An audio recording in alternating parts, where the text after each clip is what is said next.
If it's Tuesday, a split screen on the world stage as President Biden declares that U.S. support for Ukraine will not waver, and Vladimir Putin ramps up his rhetoric, suspending Russia's participation in the last remaining nuclear treaty with the U.S. Plus, a grand jury member speaks out, telling the New York Times that the jury recommended multiple indictments in its investigation into former President Trump's attempts to interfere in Georgia's presidential election. And the future of online speech in the hands of the Supreme Court as it decides whether tech giants like Google, Twitter, and Facebook are legally responsible for harmful content that might appear on their platforms.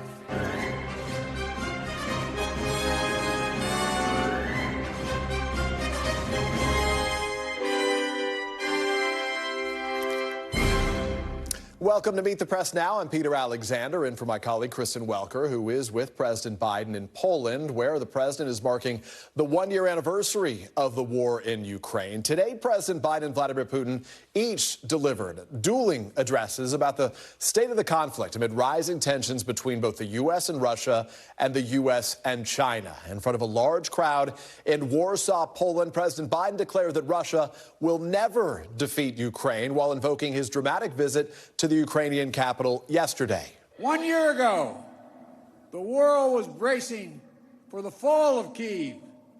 Well, I just come from a visit to Kyiv, and I can report Kyiv stands strong. Kyiv stands proud. It stands tall. And most important, it stands free.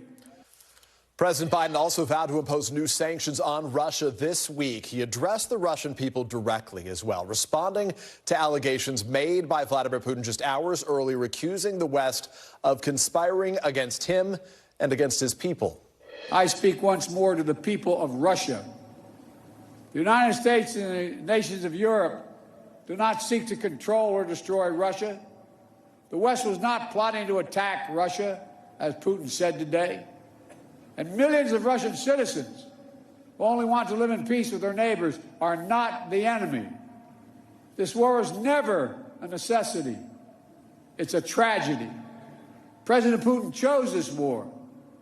Every day the war continues is his choice.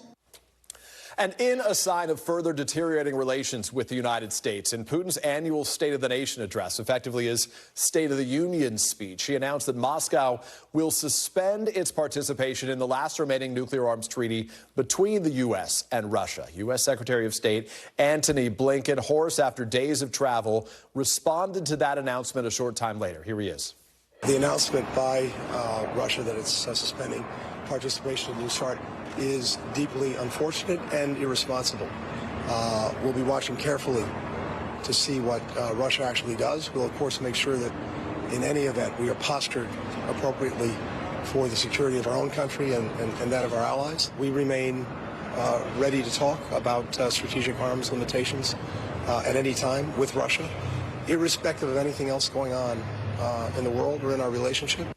Meanwhile, as U.S. officials sound the alarm over Chinese military assistance to Russia, Beijing's top diplomat visited Moscow today, reportedly telling one of Putin's closest allies that its relationship with Moscow was, quote, rock solid.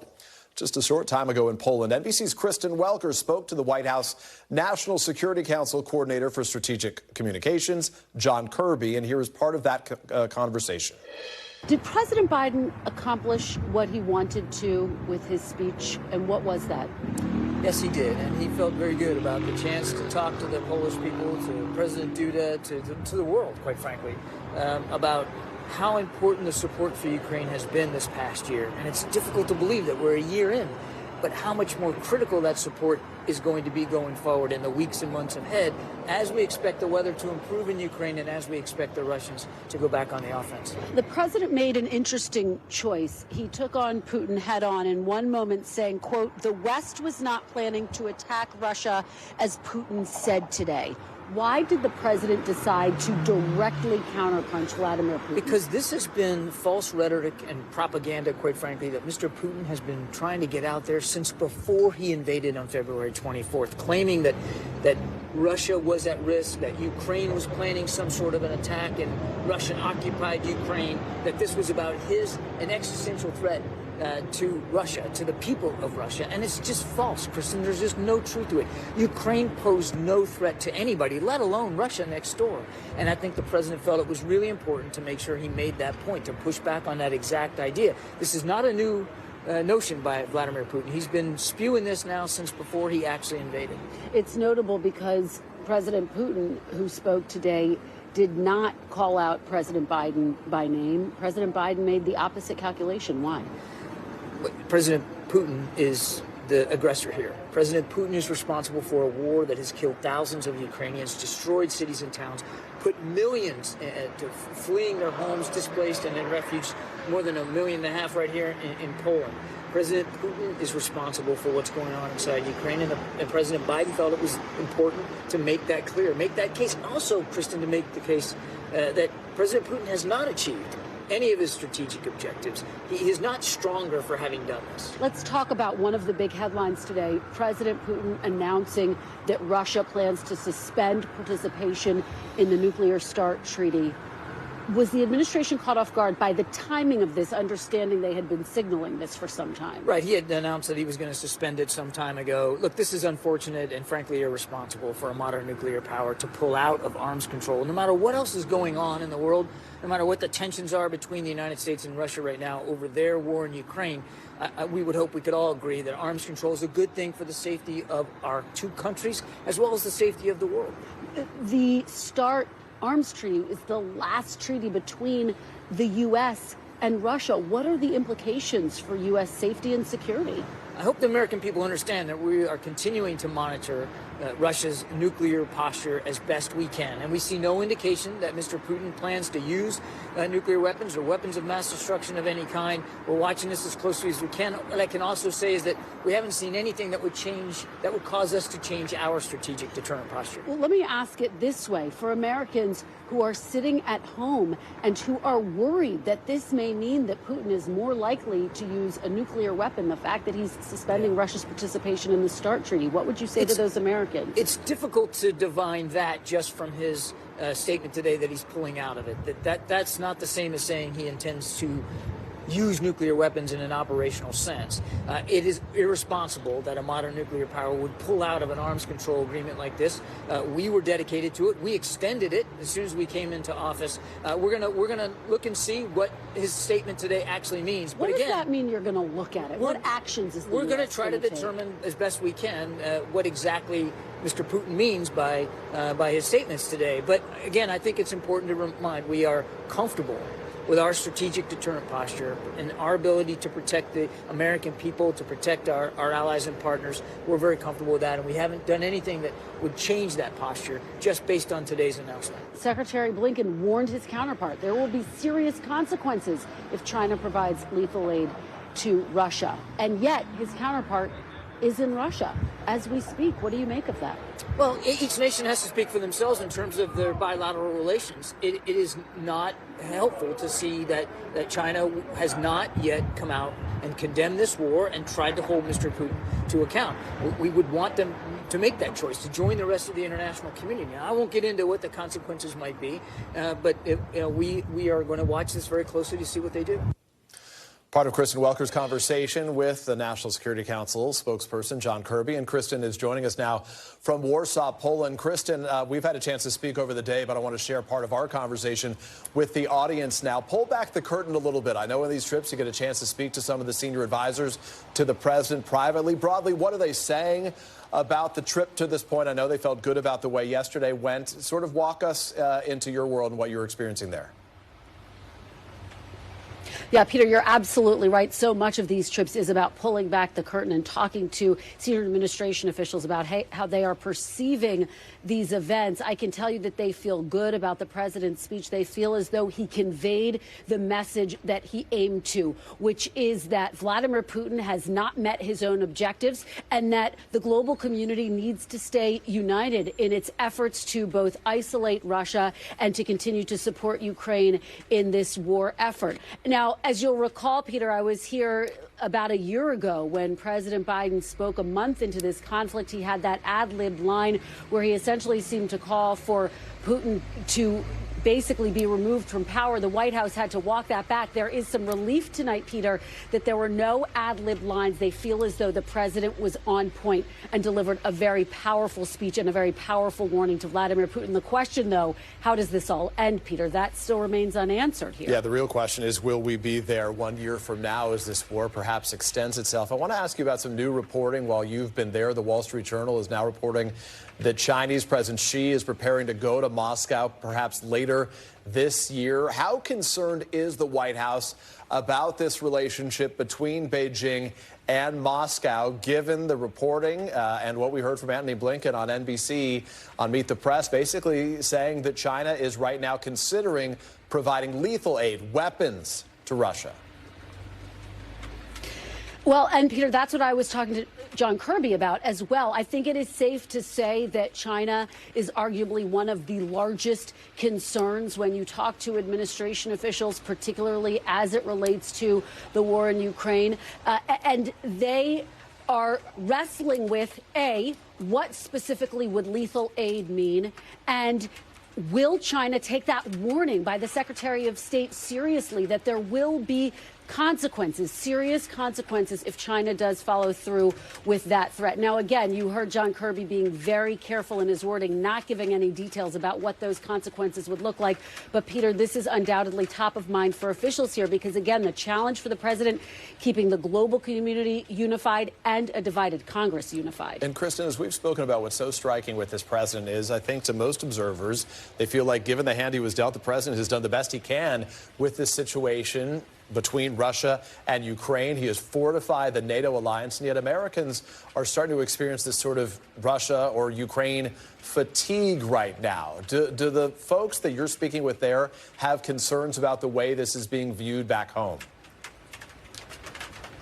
Well, and I asked John Kirby about that as well. The fact that 50%, according to our latest poll of Americans, disagree with President Biden's handling of the war in Ukraine. And I asked, why is that? And frankly, they don't have a good response for that, except to say that he will continue to make this argument, which is so critical and central to what we heard from President Biden today here in Warsaw, which is that this is a broader battle for democracy. This is bigger than Ukraine, and that he will continue to make that argument forcefully over and over again to try to make Americans understand. But look, again, going back to that argument about a divided Congress, some Republicans saying they're not going to want to continue to write a so-called blank check for Ukraine aid moving forward. So it's a real challenge, Peter. We're going to play part of that conversation where you asked him that specific question a short time from now. Kristen Welker on the ground in Warsaw, Poland. Safe travels, and we'll see you back here in D.C. in a couple of days. Kristen, thank you so much. Joining me now is the mayor of Warsaw, Rafal Trzaskowski. Mr. Mayor, it's nice to be with you. I appreciate you making time for us. You met with President Biden today. I want to get a sense of what his message was to you and if you're satisfied by the words that you heard from the American president. It was just incredible. The president of the United States was in Kyiv yesterday showing incredible courage. And today he delivered one of the most important speeches that I've heard in a long, long time, showing leadership. And we lack leadership in Europe right now. We need politicians who can actually talk about the most important things that there are, such as freedom, such as sovereignty, such as standing united against an aggression, a Russian aggression against Ukraine. So, of course, we were listening to every word very carefully. And most importantly, we feel much more secure because the president repeated his words that every inch of NATO territory will be defended. And of course, we also feel heartened that the American administration is ready to keep on supporting Ukraine. And Mayor Trzaskowski, you know, this war is now entering its second year. The president has said that the U.S. will stand with Ukraine for as long as it takes. Will Poland do the same? Yes, of course. We are very much committed to what's happening in Ukraine because we are absolutely convinced that the Ukrainians are fighting not only for their freedom, but also for our freedom and for the stability of transatlantic relations.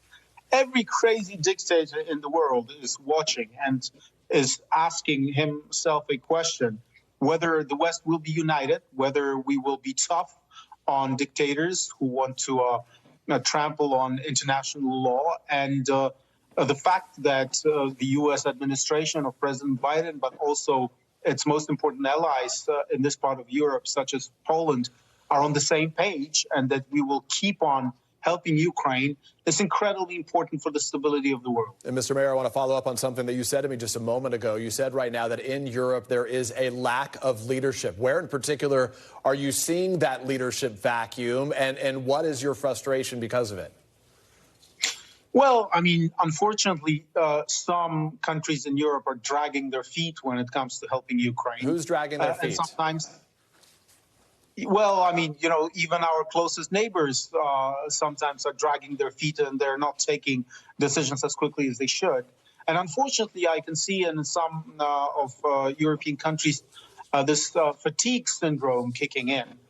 Because it is true that this war starts to cost us a lot of money because of the energy crisis, because of the inflation, because of the rising prices of materials. And some of that is, of course, linked to the war on our eastern border. That's why we need leadership. We need leaders such as President Biden telling our friends that we need to be united and we need to be committed. Is it time to get Ukraine and Russia to the negotiating table?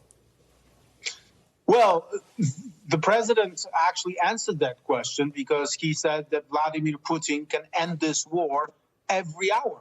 He can simply stop the invasion. He can take his forces out of Ukraine.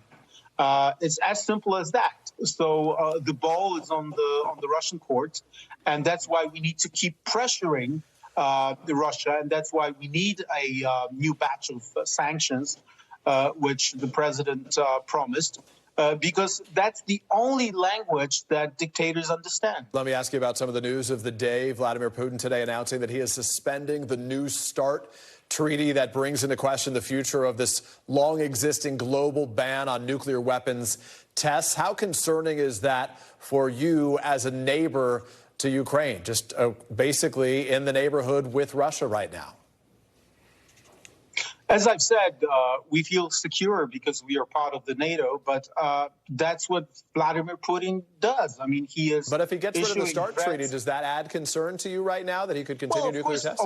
Of course, it adds concerns. But I mean, you know, that's no surprise because that's the only thing that Vladimir Putin understands, trying to bully countries, trying to threaten us, because that's the only language that he understands. But I think that his credibility is much weaker and weaker because he thought that he could conquer Ukraine within hours. And it was proved that it's not the case. He thought that the Ukrainian society will be divided and weak. He thought that he will be dealing with the Ukrainian leadership, which is not going to show guts. And he miscalculated on all of those counts. So let me ask you one final question, if I can, before I let you go. Poland, of course, has taken in more than 1.5 million Ukrainian refugees right now. Do you have the resources you need to continue to support that massive number of refugees? And what specifically do you need more of right now? Well, I've talked to President Biden about it, that we saw American money on the ground immediately through United Nations agencies such as UNICEF, and we need that to continue because, of course, hundreds of thousands of Ukrainians are still in Warsaw, and we need to keep on helping them when it comes to education, healthcare, social policy, and so on and so forth. And I hope that the American administration will help us with that. But let me make one thing abundantly clear. We will help our Ukrainian friends for as long as it takes, because all of my Ukrainian friends who are fighting on the front are telling me, we can fight because you take care of our women and children. So we need to take our responsibility to do our bit because we all have a dog in this fight. Warsaw Mayor Rafal Trzaskowski. Mr. Mayor, we appreciate your time and we wish you more safety in the months and years ahead. Thank you very much. Still ahead, we are live in Moscow with how President Biden's sweeping indictment of Vladimir Putin is being received. Plus, we're going to dig deeper into the sudden stop to the START nuclear pact. Plus, new details on the election interference investigation into former President Trump. You're watching Meet the Press now.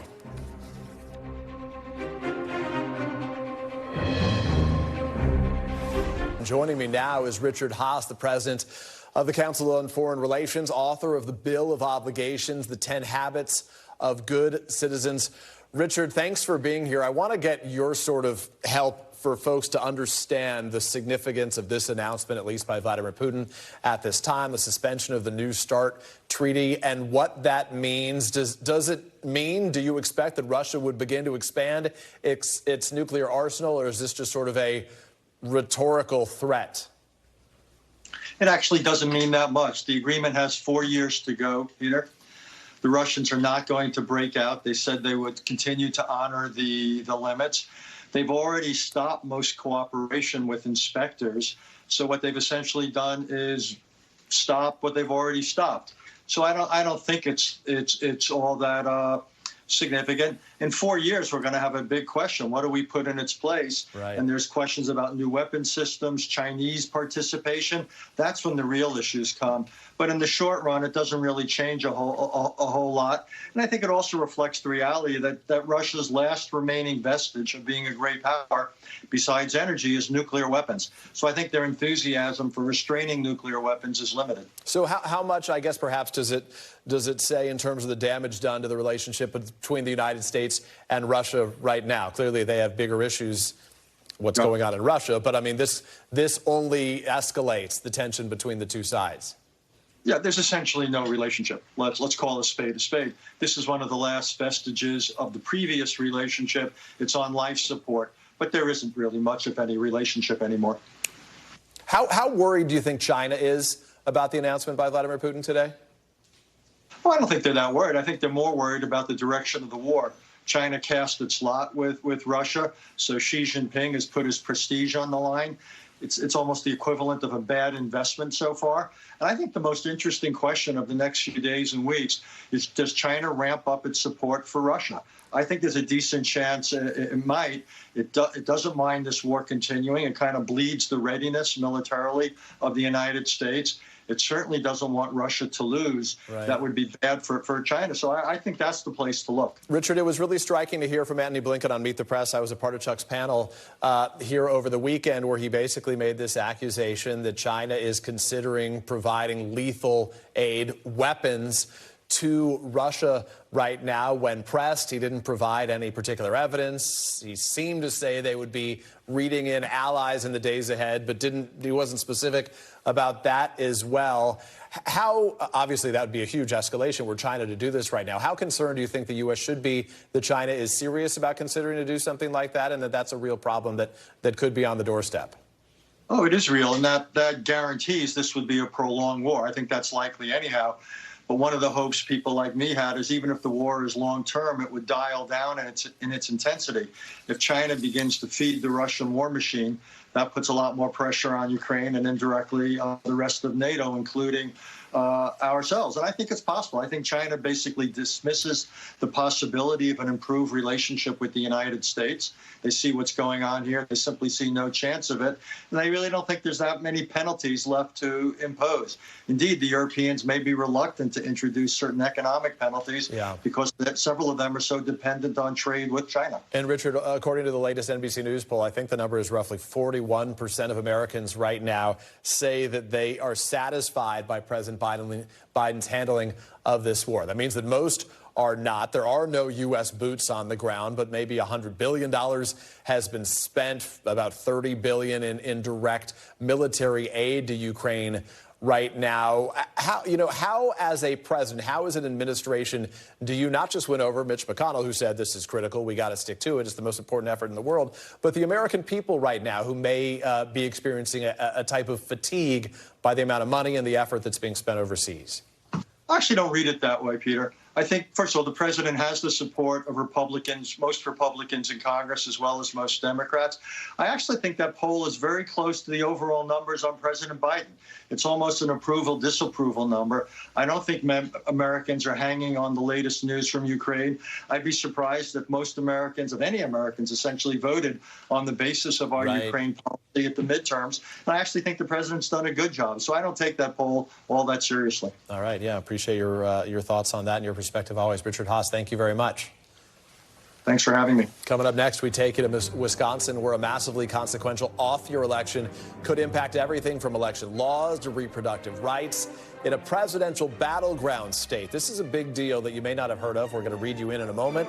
You're watching Meet the Press Now.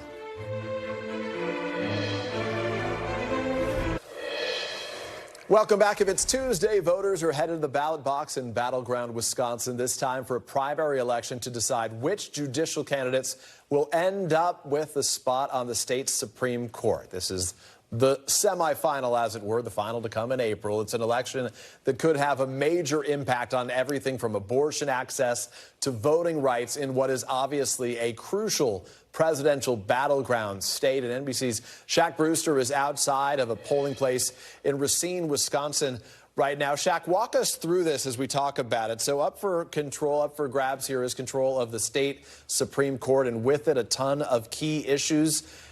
How important is this, and how many people are really paying close attention to what happens there today? How engaged are the voters of Wisconsin? Well, Peter, I'll tell you, my conversations with candidates on both sides of the ideological spectrum here in this race have revealed that everyone sees this as crucially important. They know the stakes in this election, and that's because Wisconsin Supreme Court is conservative right now. There's a 4-3 conservative majority. This is Democrats' one opportunity in some 4 years to be able to flip the balance of the court and essentially erase what has been a major obstacle for the party in this state. This court has been at the center of many controversial rulings over the past couple of years. We're talking about things like striking down completely the COVID stay-at-home orders. They forced an election just weeks into the pandemic. They sided with Republicans in legislative maps, choosing a map that, despite a Democratic governor winning in November, led to a near supermajority, a near veto-proof majority in the legislature. So Democrats see this as a key opportunity, one that doesn't come up too much for them to flip the balance of this court, and Republicans want to protect their gains. So you have both sides flooding a lot of money into this race, spending more than $10 million in this primary race alone, and there's a lot of attention being spent to what happens tonight. Yeah, and Jack, to be clear, the winner of this race will get a 10-year term. So this is going to calcify some things in that state for an extended period of time, considering the potential for other turnover, of course. But what's interesting is this is supposed to be a sort of nonpartisan election. These are judges that they are voting on, but it doesn't really work that way there, where so many of these candidates basically flick at their politics through their campaigning, through their public comments. That's exactly right, and that's somewhat unique in this election. You make a good point. These are 10-year terms that they're serving, but one thing to note is that the next open seat, the next known vacancy, isn't coming until after the 2024 presidential election. So you have some of the more liberal candidates saying that at issue here is democracy itself. Things like voting rights that we were talking about before. Abortion access is one that comes up over and over again. You see it all over the ads or all over the television airwaves, because this is a state where abortion is essentially banned, and that issue is expected to be before this court within the next year or so. Shaq Brewster on the ground for us in Wisconsin, another key voting day. Shaq, thank you very much for that update. And as we're fond of saying on the show, if it is Tuesday, voters are voting somewhere. And in addition to Wisconsin today, that somewhere is a special election in Virginia's 4th congressional district to replace the late Democratic Congressman Donald McKechen, who passed away in November. Democrat Jennifer McClellan is the favorite against Republican Leon Benjamin in the heavily Democratic district. If elected, McClellan, a state senator, would become the first black woman to represent Virginia in Congress. And as Democrats hope to fill one House seat, another will soon be left open. Today, Rhode Island Congressman David Cicilline announced his resignation. The 7-term congressman and former Trump impeachment manager made a brief bid for Democratic leadership this session. His last day in the House will be the last day of May 31st, as he leaves to become the new president and CEO of the Rhode Island Foundation. We're going to be right back with new legal developments for former President Trump. You're watching Meet the Press Now.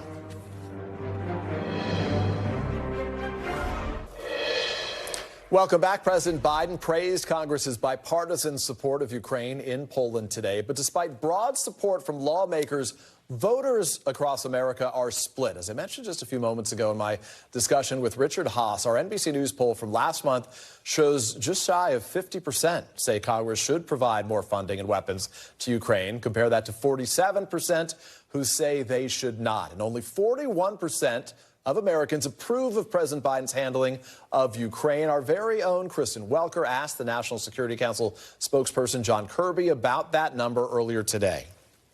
Our latest NBC News poll shows 50% of Americans disagree of President Biden's handling of the war in Ukraine. Why do you think that is? Well, it's difficult to know exactly, why Americans would think that way. But again, we believe that most Americans understand what's at stake here. Not just the idea of independence, not just the very idea of Ukrainian lives, but how much more deep the costs to blood and to treasure would occur if Mr. Putin were to succeed. Joining me now on our panel, Cornell Belcher, Democratic pollster and an NBC political analyst, Danielle Pletka, senior fellow at the American Enterprise Institute, also an NBC News contributor, and Lisa Desjardins, a correspondent at PBS NewsHour covering Capitol Hill, and maybe we'll make her an NBC News contributor before the end of this conversation. I'll take honorary. Honorary is good for today. Danny, I want to ask you about this really quickly because I'm struck by that number, right? 41% of Americans say they're satisfied by the way President Biden has handled the situation in Ukraine. I think most folks, even Mitch McConnell, though he's critical that aid didn't get there sooner, say that he's handled a bad situation about as well as he could. Is this frustration with his handling of it or just the view of President Biden broadly? Well, certainly it's partly a view of President Biden broadly, but I think that, I wrote this piece last week, the president has not made the case. I commend him, really, sincerely, as a loyal opposition, I commend him for going to Kyiv. I wish he'd gone 6 months ago. He needs to make the case more often. I think our policy could be improved, but even if it wasn't, explain to the American people what's at stake.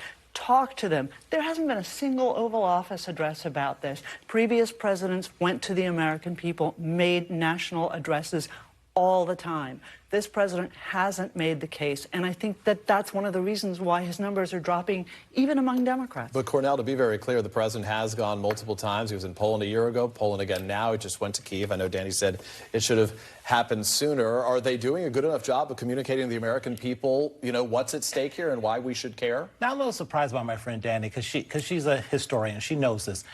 Tell me what president has been involved in a conflict and where the American people were all gung-ho for that conflict. Post 9/11. There's a natural, so going into the summer of his reelection, George Bush was underwater 12 points on Iraq. Yeah. Americans don't like being at war, right? They just do not like being at war, and we are always at this conflict of whether or not we are getting involved in hot spots around the world, and Americans always saying, well, we got problems right here. I mean, that goes back centuries in this country. A lot of the folks that have been saying that right now, at least as you've seen, have been some of these far-right Republicans, the Marjorie Taylor Greenes, the Matt Gaetzes, who, of course, would have to have a criticism of the president even being in Kyiv yesterday that was, as Danny notes, widely celebrated across the aisle, except among a few. They basically say that this money is being wasted overseas. It should be spent elsewhere. The president should be in Ohio, not in Kyiv. But the party leadership on the Republican side has been heavily behind this. Here's Mitch McConnell. Well, I'm going to try to help explain to the American people that defeating the Russians in Ukraine is the single most important event going on in the world right now. So it doesn't sound like there's real division among Republicans. It's just some of the loud voices that get the megaphone on occasion. I wonder about that. I think this moment for Republicans on the Hill is one where they have their finger in the air, and the reason is polling. We're seeing Republicans in polls more and more have dissatisfaction with the idea of staying in Ukraine. So the argument that we're saying President Biden may need to make to the American public if he wants to sell this war is especially true with the Republican base. And we know that members of Congress in this time of uncertainty politically for them are not the ones leading the way. They're following the Republican base, and we're seeing the Republican base now back off of Ukraine. It's uncertain. It could still change. But I think there is real divide in the Republican Party, and it's growing. First of all, thank you, Cornell, for saying nice things about me. But look, we're not fighting in Ukraine. We are helping Ukrainians fight this war for themselves. So, you know, Iraq, we were there on the ground. We had 100,000 plus guys on the ground there. We're not fighting this war, and that's why I think President Biden has a case to make. You're right, there's some splits among Republicans, but again, you know, I just talked to Jack Keane about this on our podcast, right? $100 million. What do you get? That's a quarter of what Joe Biden thought he could pull out of his hat to pay for people's student loans. That's what it's costing to defeat Vladimir Putin. That is the case that needs to be made day in, day out. I'm happy to do it. And look, the politics of this. Look, I don't think you're ever going to convince the Republican base that anything Joe Biden does is worthwhile. However, the politics, just to play hard politics on this, look, if the contrast is, you know, we're standing up for democracy and freedom, like the president said. Ukraine is to stand strong and free. If we're standing up for democracy and freedom versus the other guys wanting to stand up for autocracy and tyrants, I like that political contrast. I think Mitch McConnell's right. Mainstream Republicans don't want that contrast, but I think some of the backbenchers aren't afraid of it. So let me ask you about another contest that we may be watching, which is Donald Trump and the role he may play in the next election. We're already hearing some news as it relates to what happened in Georgia, the special grand jury that was seated there. And this is from the New York Times. They report today that the special grand jury's foreperson told the Times that the jury recommended indictments of multiple people on a range of charges. She added, quote, "You're not going to be shocked." This was notable because initially we just knew that basically they found that a bunch of people lied, but we didn't know how many they'd be pursuing indictments with or that they had recommended it with or whether there was a range. They seem to think there were a bunch of people who did something wrong here. Lisa, what do we make of this? If you think of all of these stories we're covering right now as a series of those like pickup sticks that are interwoven, this is one that when you pull it out could affect a lot of other stories. This seems to indicate, you know, I think the forewoman said there's no surprises. So I think a lot of people are guessing, oh, we think perhaps former President Trump is going to be on this list of indictments. It's up to the district attorney to make those decisions. But guess who's waiting for those decisions? A number of Republicans who would like to be president, who see that right now former President Trump is still the strongest candidate. If he's indicted, they're waiting to see how that changes. Danny, how does this affect your party and the nomination process? Well, deep breath. Just one little step. No, look, I think there are a lot of people who are waiting for a deus ex machina that takes Donald Trump out of the picture, because no matter what, even though I don't think he can win an election, even though he's helped the Republicans lose 3 elections in a row, nonetheless, he has a very solid, hardcore, even if it's shrinking, base. And so to have somebody pull that pickup stick out and just say, sorry, you know, this guy outside says you can't be part of this race, there'd be a lot of very quiet applause. Cordell, does Donald Trump's indictment, does that actually affect his nomination, the potential nomination? He could stand in the middle of Times Square and shoot someone and not lose any support. And he was right about that. Let me ask you about Ron DeSantis before we say goodbye to this conversation. Ron DeSantis making a bunch of road trips recently. It appears that he's inching a little bit closer to an announcement of his own. He's been trying to focus on this idea of law and order. Also, Lisa, focusing on this idea of sort of anti-wokeism right now. Is that cultural issue enough to rally a country or just enough to rally Republicans? It seems like what we're dealing with is the Republican Party's identity kind of decisions that they're making. There is now an anti-woke caucus in Congress that was just formed by Republican Jim Banks. Anything can happen. We can see perhaps that will shift in sort of a national narrative in a substantive way. Right now it feels political to me. Anti-wokeism is an attribute of the Southern strategy. It is a modern-day attribute of the Southern strategy. Does it help him in a general election? Absolutely not. But he's not focused on a general election right now. He's got to beat Donald Trump in an election with Republican primary voters and understanding who Republican primary voters. Donald Trump started his campaign saying Mexicans are murderers, rapists, and gang members. And he won the Republican nomination. Democrats won the election. Democrats think, last thought, Democrats think they can beat Donald Trump with Joe Biden. But then what happens to the generational issue, right? If all of a sudden it's a Ron DeSantis against a Joe Biden, then it's a real challenge for Democrats. I like our chances listen, I think the president's going to have quite a story to tell at the end of this. Infrastructure is happening. People are seeing shovels going to ground across this country. Inflation's coming down. The economy is growing. I think he's going to have a good story to tell. Is it going to be easy? Absolutely, it never is. But he's going to have a good story to tell. As the president president's aides have told me repeatedly 2023 will be the year of implementation. They need to do a good job showing that this money was well spent. Really long. No doubt. Danny and Lisa Cornell, I'm really glad you guys were all here with us. Thanks so much. We want to turn now to Ohio, where the head of the Environmental Protection Agency has ordered the rail company, Norfolk Southern, to clean up the site where one of its trains derailed in East Palestine, Ohio, earlier this month, producing that fire that released toxic chemicals into the air. After drawing criticism for his absence in the wake of the incident, Norfolk Southern's CEO Alan Shaw was on the ground in East Palestine today. CNBC's Morgan Brennan asked Shaw if he would trust the air and water for himself and for his family. Here's his answer. If East Palestine was your home, would you have come back? Would you bring your children back right now? Yes. Yes, I've come back multiple times. I've drinking the water here. I've interacted with the families here. Look, I know they're hurt. I know they're scared. I know they're confused. They're looking for information and who to trust. I encourage them to ask questions. And I think when they really dig into it, they're going to see that all the testing, whether it's done by the EPA or local health officials or our independent contractors, show that it's safe to return to this community. And my commitment to this community is we will continue with the environmental remediation. We've made a lot of progress, and we're cooperating and coordinating with the Ohio EPA on a long-term remediation plan. The CEO of Norfolk Southern there, residents of East Palestine, continue to raise concerns about the impact of the chemicals on the health and safety of their community. The Ohio Health Department is trying to address some of those concerns today, opening a clinic for anyone in the community who has symptoms or medical concerns related to the train derailment. Pennsylvania Governor Josh Shapiro said today that his office has made a criminal referral in response to the derailment. Ohio Governor Mike DeWine signaled his state is also prepared to take legal action. Coming up next, the Supreme Court is hearing arguments on two cases that could change online speech and social media as we know it, as it debates whether tech giants like Google and Twitter, Facebook too, should be held liable for what happens on their platforms. You're watching Meet the Press now.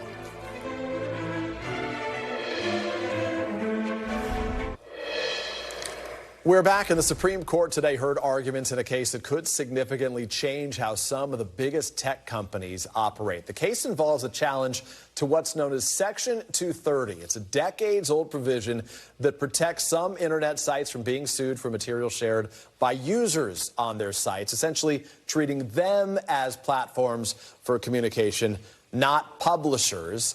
In a case before the court, the Gonzalez family, who lost their son in a 2015 terrorist attack in Paris, is arguing that Google, and by extension YouTube, should be liable because the algorithm promoted content recruiting people to ISIS. This is the first time the court has considered this issue. It has broad ramifications, and NBC's Yamiche Alcindor is here with us now to break down what we heard out of the court today. Yamiche, it's nice to be with you. So tell us, what were the arguments today? And this has, as we said, big, significant ramifications here. This could affect the way a lot of us sort of engage in social media. This Supreme Court case, Gonzalez v. Google, could reshape the internet as we know it. It is the most consequential case on internet governance to come before the Supreme Court. And frankly, the justices today, both liberal and conservative, they seem skeptical of the idea that Google, and by means YouTube, could be held liable for the content that's being hosted on their website, even though we should be very clear that this is really about recommending videos. It's about the algorithm. This family, the Gonzalez family, is arguing that YouTube is liable for spreading terrorist messages because they're not only just hosting the sites and hosting the videos, they're telling people, well, why don't you watch this next video? It was interesting to hear oral arguments that went on for over 2 hours. Take a listen to some of that. I don't understand how a neutral suggestion about something that you've expressed an interest in is aiding and abetting. I don't understand it. And I'm trying to get you to explain to us how something that is standard on YouTube for virtually anything that you have an interest in suddenly amounts to aiding and abetting because you're in the ISIS category. So what you really heard there was Justice Clarence Thomas saying, how do you get from the idea that these people aren't liable for the content, but are liable for the algorithm that gives them these videos? So this is a family, of course, that is heartbroken because they lost their child in this 2015 terrorist attack. But it sounds like it's going to be an uphill battle to make this case. To be clear, though, I mean, this is not sort of a straightforward partisan case, right? So what is the anticipated breakdown on this? I guess we wait and see. We wait and see, because, again, the justices seemed very confused. At one point, Allegra Kagan, who was known as a liberal, she was sounding like she was really agreeing with Clarence Thomas. And at one point, she said, we aren't 9 internet experts. Are we the best place for this to be argued? It's also interesting because what you have here is really an argument about the Section 230, which is the bedrock of the internet. If we would not have the internet the way we have it, if this was to be pulled out or overturned and Section 230 went away, you would see sites do things like take away the comment section, say, oh, you know what, we're not going to have people have user-generated content. I mean, imagine YouTube, Facebook, but even news websites say, you know what, we're not going to have user-generated content because it's too much of a liability. So definitely a lot on the line here. And justices sounding like they're confused and likely not going to rule in the favor of this family, though, you know, we have to watch to see what actually happens. I think you and I would both agree sometimes those comments places are very deep rabbit holes that are better that you avoid. Yes. We'll see how this all goes. It's great to have you, Yamiche. Thank you very much for sharing that. And thank you for being with us at this hour. NBC News Now coverage continues with Tom Costello. Thanks for watching our YouTube channel. Follow today's top stories and breaking news by downloading the NBC News app.